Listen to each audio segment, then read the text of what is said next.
Good morning dear students.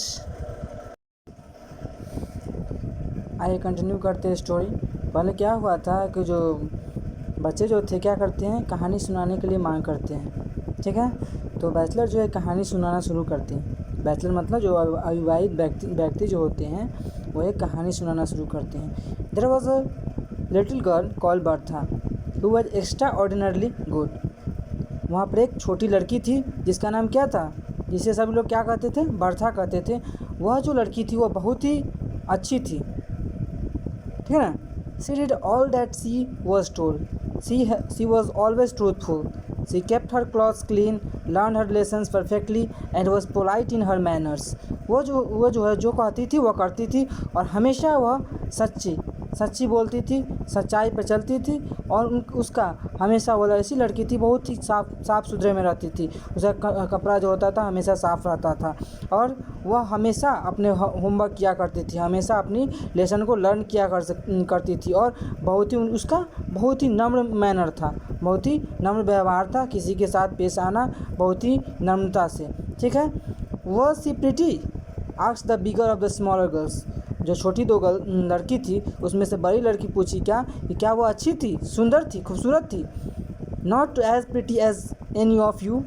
तो bachelor बोलते हैं नहीं, उतना भी सुंदर नहीं थी तुम लोग जैसी, but she was horribly good. लेकिन वह बहुत ही अच्छी थी। ठीक है, there was a wave of reaction in favour of the story. The word horrible in connection with goodness was novelty. एक नयापन था इस कहानी का, which seem to be absent from the अर्नस्टेल। एक नयापन था कि हॉरिबल का कनेक्शन गुडनेस से जोड़ा गया इस स्टोरी में, इस कहानी में, और वह बहुत ही पसंद आया। जैसे कि किसी भी स्टोरी में कोई ऐसा वर्ड होता है जो बहुत ही इंटरेस्टिंग बनाता है स्टोरी को, वैसा ही कुछ ऐसा ही वर्ड हॉरिबल का कनेक्शन किससे, गुडनेस से जोड़ा गया। एक नयापन दिखाई दिया इस स्टोरी में जो कि उस अंश के कहानी में नहीं दिखा था। She was so good continued the bachelor. Bachelor ने क्या किया, कंटिन्यू रखा कि वह बहुत ही अच्छी थी। That she von several medals for obedience, that she won several medals for goodness which she always wore pinned on to her dress। तो बताते हैं बैचलर कि वह जो है बहुत सारे मेडल जीती, ठीक है ना, बहुत सारे मेडल जीती अपने गुडनेस के बदौलत, अपनी अच्छाई के कारण, जो कि वह हमेशा अपने ड्रेस पे लगाई रहती है, पिन अप की रहती है। There was medals for obedience, another medals for punctuality and a third of good behaviour. और उसको बहुत सारा मेडल्स मिला। फर्स्ट की ओबीडियंस के कारण, आज्ञाकारिता के कारण, और दूसरा पंक्चुअलिटी के कारण। पंक्चुअल मतलब क्या होता है, समय का पाबंदी के कारण मिला। और तीसरा क्या था, गुड बिहेवियर के कारण, अच्छे व्यवहार के कारण। किसी के साथ हम अच्छे से पेश आएंगे, अच्छे से उनके साथ बातचीत करेंगे, अच्छे से व्यवहार करेंगे तो क्या होगा, अच्छा उसको ही फील होगा, वो भी मेरा क्या करेगा, वो भी मेरा आदर करेगा। ठीक ना। They were large metal medals and they clinked against one another as she walked. और सारे मेडल्स जो थे वह क्या थे, मेटल के थे, और जब भी वह चलती थी वो आपस में टकराते थे और खनखन की आवाज़ आती थी, मेडल्स के टकराने की आवाज़ आती थी। Everybody talked about her goodness. सभी लोग जो थे उसकी अच्छाई के बारे में ही बात किया करते थे। The prince of the country got to hear about it. तो एक समय जो राजा था वहाँ कंट्री का, उसके बारे में सुने, जो राजा था उस कंट्री का, उसके बारे में सुने। He said that she was so very good, she might be allowed once a week to walk in his park. तो उन्होंने कहा कि वह जो है बहुत ही अच्छी है, इसे सप्ताह में एक बार उसे अपने गार्डन में क्या किया जाए, अलाउ किया जाए, क्या करने के लिए, टहलने के लिए, घूमने के लिए। Which was just outside the town, जो कि शहर से बाहर था।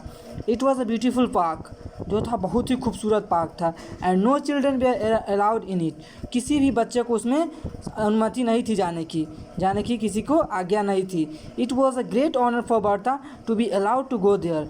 यह वर्था के लिए बहुत ही सम्मान की बात थी, बहुत बड़ी सम्मान की बात थी कि उसे उसमें जाने की अनुमति मिली, उस पार्क में जाने की अनुमति मिली, उसमें घूमने की अनुमति दी गई राजा द्वारा। Were there any sheep in the park, demanded Sahil ने कहा, साहिल का कहना था, पूछा कि क्या वहाँ पे कोई भी किसी भी तरह का भेड़िया थे, पार्क में कोई भी भेड़िया भी थे। No said the bachelor, there were no sheep. Bachelor ने कहा नहीं वहाँ पे कोई भेड़िया नहीं थे, कोई भी भेड़िया नहीं था। Why weren't there any sheep came the inevitable question. एक आवश्यक होने वाला क्वेश्चन, अवश्य होने वाला क्वेश्चन एक सामने आता है कि क्यों वहाँ पे क्यों नहीं वहाँ पे कोई शिप थे, कोई भेड़िया क्यों नहीं थे वहाँ पे। There were no sheep in the park said the bachelor. Bachelor ने कहा, मतलब जो व्यक्ति थे जो सुना रहे थे कहानी, उन्होंने कहा कि वहाँ पर पार्क में किसी प्रकार का भेड़िया नहीं था। Because the Prince mother had once had a dream that her son would either be killed by a sheep or else by a clock falling on him। तो बताते हैं कि जो प्रिंस की माँ थी, ये जो राजा की माँ थी, उन्हें उनकी सपना में कुछ आया था ऐसा कि उनका जो बेटा है, उनका जो पुत्र है, वह कभी ना कभी किसी सीप से ही मारा जाएगा, किसी भेड़िए के कारण मारा जाएगा, या फिर उसके घर की दीवार घड़ी गिरने के कारण मरेगा। For that reason the Prince never kept a sheep in his park और क्लॉक इन हिज पैलेस। तो इस कारण से प्रिंस ने कभी भी अपने पार्क में सीप रखा और कभी भी अपने घर में, अपने महल में दीवार घड़ी लगाया। The aunt suppressed a gasp of admiration. The aunt suppressed a gasp of admiration. चाची जो थी, आंटी जो थी, वह कुछ प्रशंसा करना चाह रही थी, लेकिन वह किसी कारणवश वह नहीं कर पाई, दबा के रख ली। Was the prince killed by a sheep or by a clock asked Cyril. Cyril ने कहा, क्या प्रिंस जो है सीप से या फिर दीवार घड़ी से मारा गया? He is still alive so we can't tell whether the dream will come true. तो बताते हैं कि वह अभी भी जिंदा है, तो ऐसा हम नहीं कह सकते हैं कि ड्रीम जो होगा, वह सपना जो है हमेशा सही ही होगा, हमेशा ही सही ही होगा। सेड द बैचलर और कंसेंटली। मतलब कि बैचलर जो था वह बिना किसी चिंता से, बिना ही किसी हिचक के बताया ये बात कि अभी भी वह जिंदा है। ऐसा नहीं कहा जा सकता है कि कोई सपना जो होता है, वह हर सपना जो होता है सच्चा ही होता है। ठीक है। Anyway there were no sheep in the park but there were lots of little pigs running all over the place. ऐसा बात है कि वहाँ पर कोई किसी प्रकार का भेड़िया नहीं था पार्क में, लेकिन वहाँ पर जो उस प्लेस पे, उस जगह पे चारों तरफ से पिग्स जो थे, छोटे छोटे सुअर जो थे, वह क्या करते थे, उस चारों तरफ घूमते थे। What colour were they.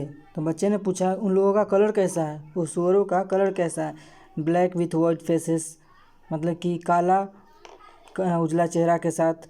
White with black spots, काला वाइट है मतलब कि उजला है जिसपे धब्बा धब्बा है ब्लैक कलर का। ब्लैक ऑल ओवर, और काला भी है। Grey with white patches and some bare white all over. ये सारे पिक्सुअरों का कलर था। जो बहुत सारे कलर के होते हैं, जो बच्चे ने पूछा तो उन्होंने बताया कि ऐसा ऐसा कलर का क्या होता है, सुअर होता है। Bertha was sorry to find that there were no flowers in the park. Bertha जो थी बहुत ही नाखुश थी क्योंकि उन्होंने उस पार्क में किसी प्रकार का फूल नहीं पाया। ठीक है ना। Why weren't there any flowers. वहाँ पर क्यों नहीं कोई फ्लावर्स थे, कोई फूल नहीं थे। Because the pigs had eaten ate them all. और क्योंकि जो सुअर थे वो सारे खा चुके थे। Said the bachelor promptly. तुरंत ही बैचलर ने बताया उन लोगों को। The Gardner's had told the Prince that he couldn't have pigs and flowers. तो गार्डनर ने बताया था प्रिंस को कि उनके पास अब पार्क में कुछ भी पिग्स जो है वह कोई फ्लावर्स नहीं रहने दे रहा है। सो ही डिसाइड टू हैव पिग्स। इस कारण से उन्होंने कुछ डिसाइड किया। चलिए नेक्स्ट क्लास में कंटिन्यू करते हैं। ओके।